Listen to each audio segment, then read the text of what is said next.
एमआयएमचे प्रदेश अध्यक्ष संभाजीनगरचे खासदार इम्तियाज जलील आपल्याबरोबर आहेत. इम्तियाज सर, सध्या इंडिया आघाडीची चर्चा सुरू आहे. कुठले घटक पक्ष सोबत घ्यायचे नाही घ्यायचे आणि ते घेतले गेले सुद्धा आहेत. मात्र एमआयएमला अजूनही इंडिया आघाडीमध्ये स्थान दिसत नाही. तुम्ही भाजपच्या विरोधात लढताच आहात. तुमची काय भूमिका आहे? नाही, काय आहे की मलाही माहीत आहे की कोणी आम्हाला घेणार नाही. पण मी जसा पहिलेही एक ऑफर दिली होती, जेव्हा हे काँग्रेस आणि राष्ट्रवादी काँग्रेस विशेषकर माझ्या पार्टीवर जे आलोचना करते, जे आरोप लावतं की आम्ही भारतीय जनता पार्टीला मदत करतो, तर मी त्यांना स्पष्टपणे सांगतो की देशामध्ये 550च्या जवळ लोकसभेची सीट्स आहे. आम्हाला त्यांना मदत करायचीच असली असती तर आम्ही 50 सीट्सवर लढलो असतं. 2019मध्ये आम्ही किती सीट्सवर लढले? 543 पैकी आम्ही फक्त 3 सीट्सवर लढलो होतो.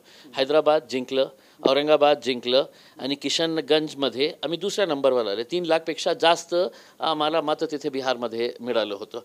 तर 3 सीट्स लढूनसुद्धा तुम्ही आमच्यावर आरोप करत असेल तर माझा याचा अर्थ एकच आहे की तुम्हाला फक्त मुस्लिम मतं कशा आपल्याकडे डायव्हर्ट करायचे आहे, हे आरोप वारंवार करून की नाही आम्ही उभे राहिलं तर भारतीय जनता पार्टीला मदत होतो.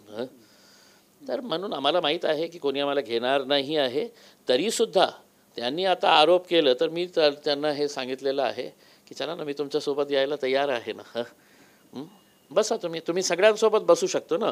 मी विशेषकर काँग्रेस आणि राष्ट्रवादीला बघा, त्यांचा इतिहास बघा, त्यांचं भाषणं बघा, काय काय होतं की आम्ही भाजपसोबत जाणार नाही, आम्ही शिवसेनासोबत जाणार नाही, कट्टरवादी पार्टी आहे, हिंदुत्ववादी पार्टी आहे. आता अर्धी राष्ट्रवाद भाजपच्या मांडीत जाऊन बसली. काँग्रेसवाले आधे शिवसेनासोबत गेले. म्हणजे हे सगळं चालतं. मग आम्ही इतकं अछूत का, अनटचेबल का झालेलं आहे आम्ही? काय आहे तुम्ही आम्हाला सांगा ना की आमच्यावर असा का देशद्रोहाचा आरोप आहे का आमच्यावर? नाही, आम्ही एक पॉलिटिकल पार्टी आहे, निवडणूक लढण्याचा अधिकार आहे आणि कुठे किती लढायचं हे आमच्या पार्टी तय करणार आहे. आता महाराष्ट्रामध्ये अति किती पार्टी तिकीट्स आम्ही देणार हे आम्ही ठरवू ना. तुम्ही त्याच्या बाबतीत बोलू नका. मग तुम्ही इंडिया आघाडीला तुमचा असा काही थेट प्रस्ताव दिलाय का, पत्र लिहिणार आहात का, किंवा कशा पद्धतीने तुम्ही त्यांना संपर्क करताय? नाही, काय आहे की मागच्या वेळी पण सुद्धा जेव्हा एका राष्ट्रवादी काँग्रेसच्या नेत्याने सांगितलं होतं की नाही तुमच्यामुळे भाजपला, मी बोला गप्प बस. बोलताना माझ्यासमोर बोलताना थोडा तरी नाही का काहीतरी आपण स्टडी करून घे. मी त्याला विचारलं होतं की किती सीट्स आम्ही लढलो होतो लोकसभेमध्ये, तू सांग मला. आणि त्याच्याकडे उत्तरच नाही होतं. म्हणजे काय आहे, हे सगळे व्हॉट्सअप युनिव्हर्सिटी फॉलो करणारे लोक आहे, जे त्यांना सोयीचा कन्व्हिनियंट वाटतं ते घ्यायचं आणि लोकांमध्ये जायचं की नाही हे आलं तर मी काही लिहून दिलेलं नाही आहे. मी याच्या बाबतीत माझ्या पार्टीचा अध्यक्ष बॅरिस्टर असदुद्दीन अवैसी साहेबांशी चर्चा केलेली नाही. पण मला फक्त हे सिद्ध करायचं आहे की हे जे लोक आरोप करतो ते फक्त आरोप आहे आणि ते आरोप आपल्याला हे करायचं, नील करायचं असेल तर करा ना तुम्ही. आमच्यासोबत पण बातचीत करा उसमें. मी तुमच्या माध्यमातून हे त्यांना सांगितलेलं आहे. आता तुमच्या माध्यमातून त्यांची बाईट घ्या आणि सांगा ते काय म्हणतील करके.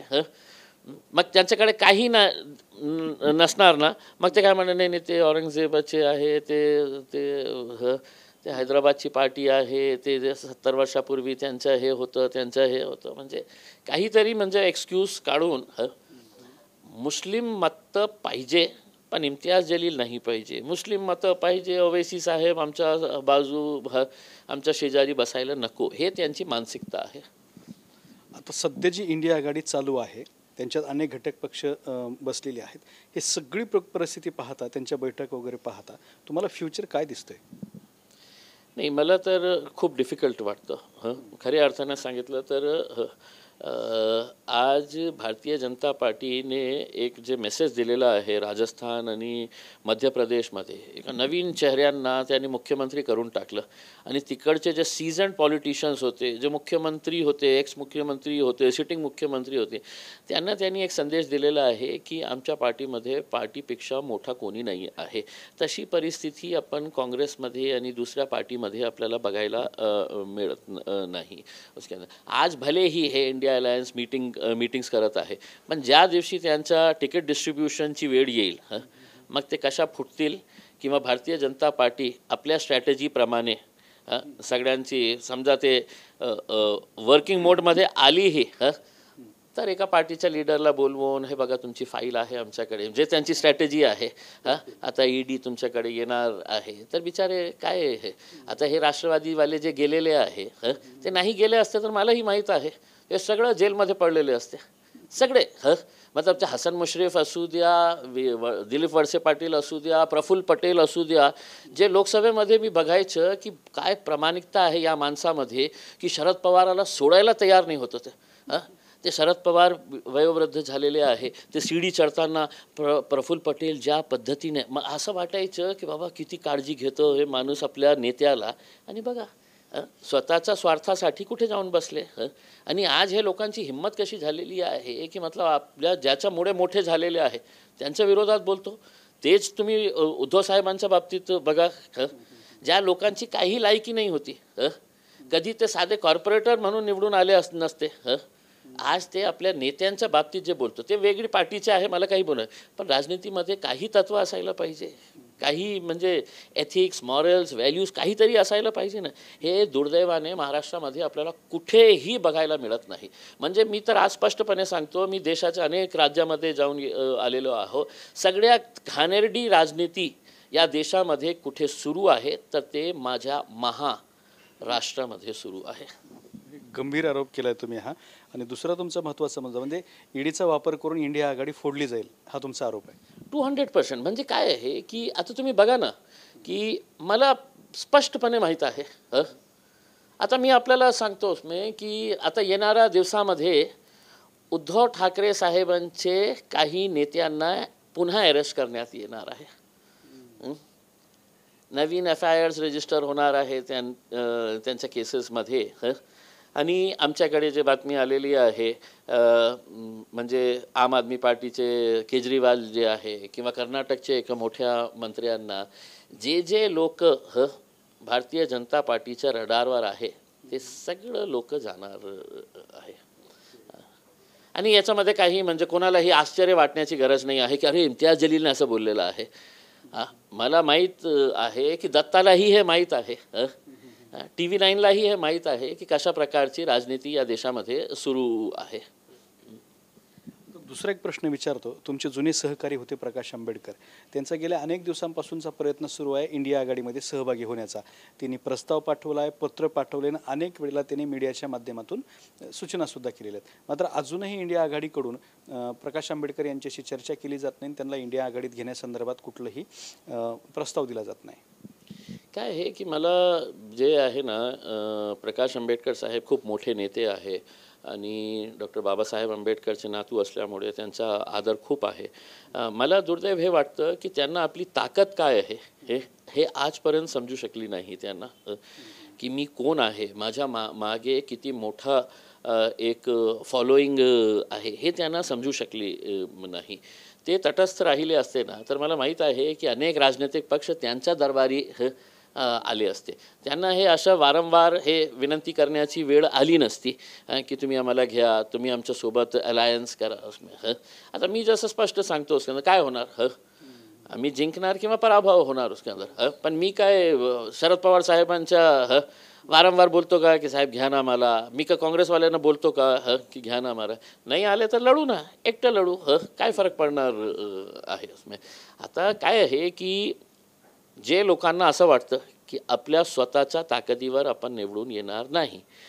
तर हे अलायन्सेस आपल्याला बघायला मिळतं भारतीय जनता पार्टीला कोण पाहिजे तर एकनाथ शिंदे पाहिजे एकनाथ शिंदेला कोण पाहिजे तर अजित पवारची फुटलेली NCP पाहिजे मग उद्धव साहेबांना कोण पाहिजे तर शरद पवार साहेबांचा हे पाहिजे आणि मग राष्ट्रवादी काँग्रेसच्या साथ पाहिजे हे जे कमजोर असते ना तर त्यांना हे क्रचिस म्हणते ना आपण हे काय म्हणतो मराठीत कुबड्या दुसरा प्रश्न असा आहे की तुम्ही लोकसभा जवळ आलेली आहे 2 महिन्यावरती तुमची रणनीती काय ठरली आहे तुम्ही लोकसभा लढवणार आहात का किती सीट लढवणार आहात आणि कोणाला मित्र बनवणार आहात का नाही किती सीट्स लढवणार आहे हे माझ्या हातात नाही आहे पण नक्की आम्ही निवडणूक लढणार आहे मी स्वतः लढणार आहे. कोण मित्र असणार आहे, कोण विरोधक असणार आहे मला माहीत नाही आहे. सध्या तर मी खूप एन्जॉय करत आहे की ज्या दुसऱ्या पार्टीमध्ये ज्या प्रकारच्या की मी लढणार नाही, याच्यामुळे माझा पराभव झालेला आहे, हे सगळं मी म्हणजे दररोज हे वाचत आहे, टी व्हीवर बघत आहे, तर मी एन्जॉय करत आहे म्हणजे ते. तुम्ही लोकसभा लढवणार असल्याचं जाहीर केलं आहे, मात्र तुमच्यासमोर आता काही विरोधक असणार आहेत. मी काही प्रमुख नावं सांगतो, त्या नावांबद्दल तुम्ही थोडं बोला. पहिलं नाव चर्चेमध्ये आहे शिंदे गटाकडून संदीपान भुमरे, हे लोकसभा लढवायला इच्छुक आहेत. दुसरं नाव आहे भारतीय जनता पार्टीकडून भागवत कराड, हे निवडणूक लढवायला इच्छुक आहेत. तिसरं नाव आहे तुमचे अत्यंत जवळचे आवडते मित्र चंद्रकांत खैरे, आणि त्यानंतर चौथं नाव आहे अंबादास दानवे. तर या चौघांबद्दल काय सांगाल? हे सगळे तुमच्यासाठी विरोधात तुल्यबळ उमेदवार असणार आहेत. येऊ दे ना, म्हणजे निवडणूकमध्ये इंटरेस्ट जेव्हाच येतो की म्हणजे फाईटची स्ट्रॉंग असते. आणि सगळ्यांना निवडणूक, आणि तुम्ही जे 4 नाव दिलेले आहे राजनीतीमध्ये, मी जसा आपल्याला हे सांगितलेलं आहे की तुम्ही का हे विचार करतो की हेच 2 नाव शिवसेनेकडून आहे, हे नाव जे आहे भारतीय जनता पार्टीकडून आहे. मला माहीत आहे की काही सरप्राईज बॉम्ब्स पण या शहरावर पडू शकतं, मग काही नवीन नाव पण येऊ शकतं, आणि त्याची जास्त शक्यता मला वाटतं दिल्लीमध्ये माझेही सोर्सेस आहे, ते म्हणजे ते सोर्सेसला मी फाइंड आउट केलं तर काही नवीन नावाचेही जे आपल्याकडे आतापर्यंत मार्केटमध्ये आलेलं नाही आहे, चर्चेमध्ये आलेलं नाही आहे, पण त्यांच्या नावाचीही चर्चा आणि सर्वे सुरू आहे त्यांच्या नावाच्याही. उसके अंदर आता तुम्ही हे शोधून काढा की कोणाच्या नावाची सर्वे सुरू आहे करके. म्हणजे असं होत नाही ना की म्हणजे मी इच्छुक आहे तर मला अच्छा माझ्या पार्टीच्या वतीनेही माझा सर्वे करण्यात आलेला आहे किंवा सुरू आहे की इम्तियाज जलीलने काम केलेलं आहे का, लोकांच्या त्याच्या बाबतीत काय विचार आहे की 5 वर्षामध्ये त्याच्या जे फॉलोईंग होती ते कमी झालेली आहे का जास्त झाली. ते सर्व पार्टीज करतं, राजनैतिक पार्टीज करतं. आणि ज्यांचं नाव तुम्ही घेतलेलं आहे समजा ते त्यांच्या सर्वेमध्ये आलंच नाही, मग तरीसुद्धा पार्टी देणार का त्यांना तिकीट? काही नवीन चेहरा पण येऊ शकतं ना उसमें. तर तुम्ही मला हे सांगू नका की फक्त हे 4 नाव आम्ही दिलेले आहे हे मोठे असणार आहे. त्याच्या व्यतिरिक्त काही नवीन नावही येण्याची शक्यता आहे. तुम्ही हे सांगून भागवत कराड आणि चंद्रकांत खैरे ह्यांच्या हृदयाचे ठोके वाढवताय. तुम्ही बघा ना, तुम्ही माझा इंटरव्ह्यू रेकॉर्ड करून ठेवा. जेव्हा डिक्लेअर होतील तर त्या दिवशी तुम्हाला कळेल. त्या दिवशी तुम्हाला कळेल की इम्तियाज जलीलच्या ॲनालिसिस जे होतं ना, मीही पत्रकार होतो ना दत्ता, म्हणजे असं नाही आहे की माझे सोर्सेस नाही आहे, कारण की माझेही सोर्सेस आहे आणि मीही निवडणूक लढणार आहे ना. तर मलाही म्हणजे दुसऱ्या पार्टीजमध्ये काय कोण शक्य, तर मी माझा जे स्टडी आहे ते माझं स्टडी सुरू ठेवलेली आहे. तुम्हाला असं वाटत असेल, मीडियावाल्यांना असं वाटत असेल की हेच नाव चर्चेमध्ये आहे, माझ्या माहितीप्रमाणे हे 4च्या व्यतिरिक्त अजून काही नाव चर्चेमध्ये आहे आणि त्यांच्या बाबतीतही त्यांच्या पार्टीज जे आहे ते सर्वे करत आहे. तुम्ही जो तुमच्यासाठी सर्वे केलेला आहे तो सर्वे काय सांगतोय? नाही, मी सर्वे केलेला नाही आहे, पण पार्टीच्या वतीने कुठेही आम्ही निवडणूक जेव्हा लढतो तर कॅन्डिडेटच्या बाबतीत आम्ही सर्वे करतो, म्हणजे पार्टीच्या वतीने हे सर्वे करण्यात येतं. आणि आमचं जे सर्वे आहे त्याची रिपोर्ट आतापर्यंत आलेली नाही आहे. आणि समजा मी तर प्रामाणिकपणे सांगतो उसके अंदर की सर्वे म्हणजे लोकांना नाही पाहिजे इम्तियाज जलील, तर इम्तियाज जलील निवडणूक लढणार नाही साहेब. मी तुमच्याकडे येणार आणि सांगणार की दत्ताभाऊ मला पुन्हा पत्रकार व्हायचं आहे, पुन्हा पत्रकार उसके अंदर. पण असं नाही आहे की लोकांच्या मनामध्ये तुम्ही राहिलं नाही तर काही अर्थ नाही राजनीतीमध्ये राहण्याचा उसके अंदर. मनोज जरांगे यांच्या रूपानं महाराष्ट्राला एक नवा सक्षम मोठा नेता मिळाला आहे, ज्यांच्या पाठीमागं मराठा समाज हा 100% उभा राहिलेला आहे. त्यांनी जर का राजकीय दृष्टिकोनातून वाटचाल केली किंवा सध्याच्या प्रस्तुत राजकारणावरती मनोज जरांगे यांच्या या आंदोलनाचे काय परिणाम आहेत? नाही, नक्की काय आहे की एक खरी गोष्ट आहे, ते मराठ्यांच्या बाबतीत असू द्या, OBCच्या बाबतीत असू द्या किंवा मुस्लिम समाजाच्या बाबतीत असू द्या, या समाजाच्या वेगवेगळ्या राजनैतिक पार्टीजने त्यांचा कशा उपयोग केलेला आहे आपल्या राजनैतिक स्वार्थासाठी आपण बघितलेलं आहे. म्हणजे मराठ्यांचा आपण इतिहास बघितलं, विशेषकर महाराष्ट्रामध्ये ते किती मोठे होते, त्यांचे मोठे नेते, त्यांच्याकडे सगळं काही होतं.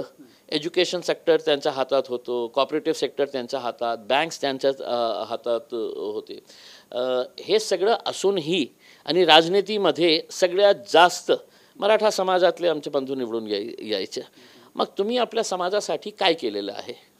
आज हे का वेळ आलेली आहे की एका छोट्याशा गावातला राहणारा जरांगे पाटील सारखा एक साधारण माणूस त्याच्या मागे पूर्ण मराठा समाज येतात, हे सगळ्यांना शिकवण्याची वेळ आलेली आहे. आता ओबीसींच्या बाबतीत मी म्हणतो की मी अनेकदा हे म्हटलेलं होतं की छगन भुजबळ जे आहे ते ओबीसींचे नेते नाही आहे, ते राष्ट्रवादी काँग्रेसमध्ये एक ओबीसी नेता आहे. राष्ट्रवादी काँग्रेसचे ते समाजाचे नेते नाही होते. म्हणून मी पंकजाला अनेकदा हे सांगितलं होतं की जोपर्यंत तुम्ही तुमच्या समाजाचं नेतृत्व करणार नाही, कोणीही तुम्हाला विचारणार नाही. तशीच परिस्थिती हे झालेली आहे की मुस्लिम समाजाचा उपयोग कशा करण्यात आलेला आहे.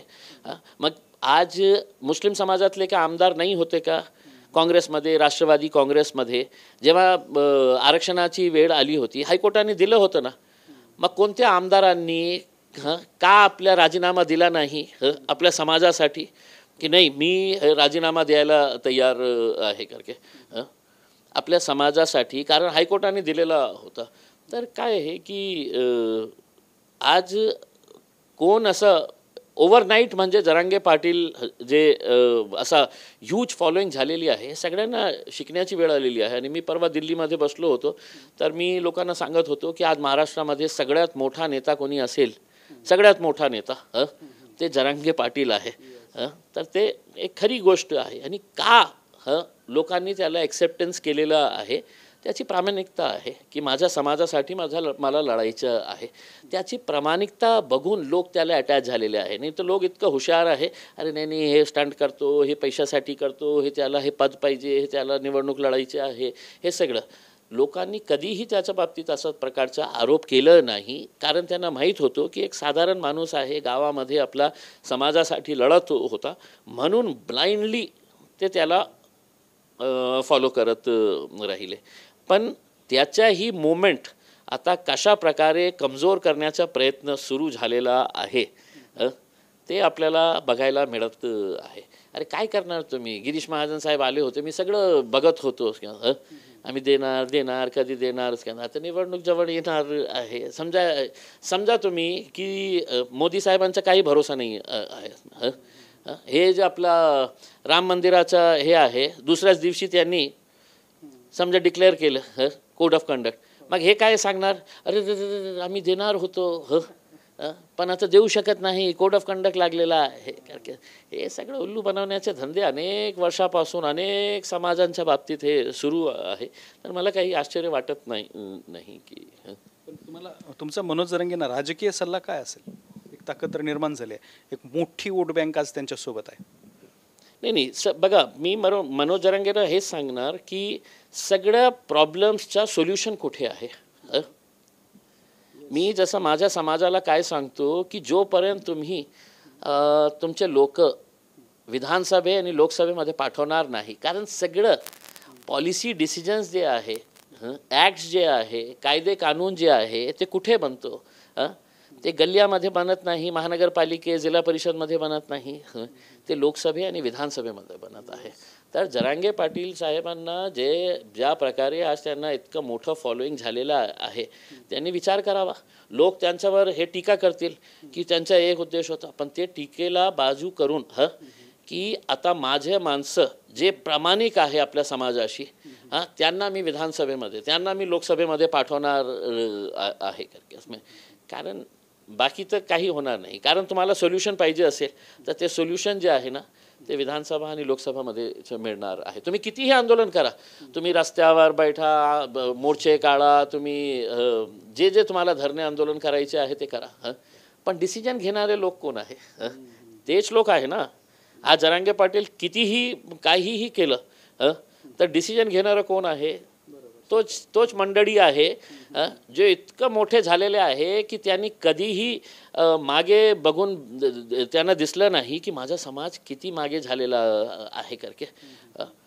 मोठ्या मोठ्या गाड्यामध्ये फिरायचं, मोठे मोठे बंगले बांधले, बँकामध्ये एक चेअरमॅन झाले, त्याचा मुलगा हे पद घेतला, त्याचं सगळे नातेवाईक हे पद घेतले, पण समाज कुठे गेलं आहे त्यांनी कधीही बघितलेलं नाही आहे. तर मला तर खूप आनंद वाटला होता जेव्हा त्यांनी हे केलं होतं की आमच्या गावामध्ये यायचंच नाही करके.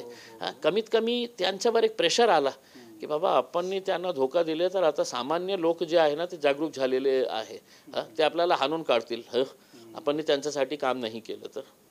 तुम्ही महत्त्वाचा सल्ला दिला जरांगेंना राजकारणामध्ये येण्याचा. पण दुसरा प्रश्न असा आहे की काल बोलताना आणि आज सकाळी पण बोलताना मनोज जरांगे असं म्हणाले की मुस्लिम समाजाला सुद्धा आरक्षण भेटलं पाहिजे, मुस्लिम समाजाला आरक्षण कसं भेटत नाही हे मी पाहतो, असं त्यांनी त्या ठिकाणी मुद्दा मांडला आहे. आणि तुम्ही स्वतः मुस्लिम आरक्षणासाठी संभाजीनगरवरून मुंबईपर्यंत तिरंगा रॅली काढली होती. दोघांचे मुद्दे एक येत आहेत आता. नाही 100% ना. काय आहे की मी काय बोलतो की मतलब हे महाराष्ट्राने देशाची हे खरी परिस्थिती आहे का नाही आहे की तुम्हाला आज शहरामध्ये पंक्चर बनवणारा कोण आहे? मुस्लिम आहे. हे रोडच्या ठिकाणी आपला पाव भजिये चहाची टपरी हॉटेलमध्ये काम करणारा कोण आहे? तर हे मुस्लिम समाजातला आहे. लहान लहान छोटे छोटे कारोबार करणारा कोण आहे? तर ते मुस्लिम समाजाचे आहे. तर मी माझ्या स्वतःसाठी नाही मागत आहे. म्हणजे काय आहे की ते कन्व्हिनियंटली म्हणतं की आपण रिलिजियस इसके याच्यामध्ये नाही, मी मागतच नाही तुम्हाला उसका. पण कमीत कमी जेव्हा हायकोर्टाने आपण समजा माझ्या सरकारने काही निर्णय घेतला, मग त्याला चॅलेंज करण्यासाठी आपण कुठे जातो? हायकोर्टामध्ये जातो. हायकोर्ट असं नाही आहे ना की ते पॉलिटिकल अँगलने सगळं बघतं की याचा पॉलिटिकली काय फायदा होणार आहे. ते काय आहे की डेटा बघतो, ते सर्कमस्टॅन्शियल एव्हिडन्स जे काही असतं ते बघून ते निर्णय घेतं. मग हायकोर्टांनी ज्या प्रकारे ऑर्डर दिलेला आहे की मुस्लिम समाजाला 5% कमीत कमी एज्युकेशनमध्ये तुम्ही रिझर्वेशन द्या, का दिलं नाही तुम्ही? का तुम्हाला असं वाटतं की नाही मुस्लिम जे मुलं आहे ते त्यांनी हे फक्त पंक्चर बनवायचं काम करायचं आहे, ते धाब्यावर काम करण्यासाठी ते आहे? शिक्षण म्हणजे देश आपल्याला प्रगती करायची असेल तर मुस्लिम समाजालाही. तर मी जरांगे साहेबांचा खूप खूप धन्यवाद देतो की जे समाज मागे पडलेला आहे त्यांच्यासाठी एकत्र आपण लढलं तर नक्की त्याचा परिणाम होईल. कारण हे जे मोठे नेते झालेला आहे त्यांना इतका मोठा दणका बसेल की आज सामान्य कधी असं विचारात आलं होतं का की महाराष्ट्रामध्ये मी बघत होते आपले हरिभाऊ बागडे साहेब आपले स्पीकर होते आमच्या वेळी जेव्हा आम्ही आमदार होतो तर गावातून हाकलून दिले की नाही रे बाबा. किती आमदारांना यायचं नाही, पळवून दिलं त्यांना, गाडीमध्ये बसले आणि ते पळले. काय होती? ते सामान्य लोकांची ताकद होती. तर जरांगे पाटीलांनी जे म्हटलेलं आहे, आम्ही तर सुरुवातीपासून हे बोलत आहे की नक्की ज्या समाज मागे राहिलेला आहे त्यांच्या बाबतीत विचार करण्याची गरज आहे. आणि जे कोणी जे निग्लेक्टेड आहे, ज्यांना काही मदत करण्याची, काही सपोर्ट करण्याची गरज आहे, तर आरक्षणाच्या आधारे त्यांना मदत करण्याची वेळ आलेली आहे मला असं वाटतं. आता तुम्ही भरपूर मुद्द्याचं म्हणलात की एकत्र येऊन आपण लढलं पाहिजे. मग येणाऱ्या काळात राजकारणामध्ये MIM आणि मनोज जरांगे पाटील ते काय आहे की ते खूप म्हणजे प्रीमेच्युअर आहे त्याच्या बाबतीत काही बोललं. पण नक्की मला एक आनंद याचा झालेला आहे की एका सामान्य घरातून आलेला एक सामान्य माणूस राजनीतीमध्ये येत असेल तर नक्की आम्ही त्याला पाठिंबा देऊ, त्याला सपोर्ट करून. कारण मलाही नाही पाहिजे की एका मोठ्या मराठा समाजातल्या मोठ्या घराण्यातल्या दादा होतो, बाप होतो, मुलगाचा मुलगा, मग त्याची बायको, याची बायको, याची हे सगळे लोक एका घराण्यातले, हे कधीपर्यंत चालणार आहे? मग सामान्य लोकांच्या बाबतीत तुम्ही विचार करणार का नाही करणार? तुम्ही पाठिंबा द्यायचा असं म्हणताय, पण अलायन्सच्या दृष्टिकोनातून मी विचारतोय जर ती आहे की बघा, जर म्हणजे इफ्स अँड बट्स राजनीतीमध्ये चालत नाही. मी माझी शुभेच्छा जरांगे पाटीलांना दिलेली आहे आणि त्यांचं काय निर्णय असतील ते त्याचा निर्णय त्यांनी घ्यावा की त्यांना यायचं आहे नाही आहे. कारण मी खूप लहान माणूस आहे की याच्या बाबतीत काही बोलण्यासाठी. पण नक्की मला आनंद होईल की अशा प्रकारचे सामान्य लोक राजनीतीमध्ये येत असेल तर. तर हे होते MIMचे प्रदेशाध्यक्ष इम्तियाज जलील यांनी स्पष्ट केलं की इंडिया आघाडीमध्ये आम्ही जायला इच्छुक आहेत असं त्यांनी प्रस्ताव दिलेला आहे. तर दुसऱ्या बाजूला मनोज जरांगे जर राजकारणात येत असतील तर त्यांचं स्वागत केलं पाहिजे अशी स्पष्ट भूमिका इम्तियाज जलील यांनी मांडली आहे. कॅमेरामन अमित अडेसोबत दत्ता कानवटे, TV9 मराठी, छत्रपती संभाजीनगर.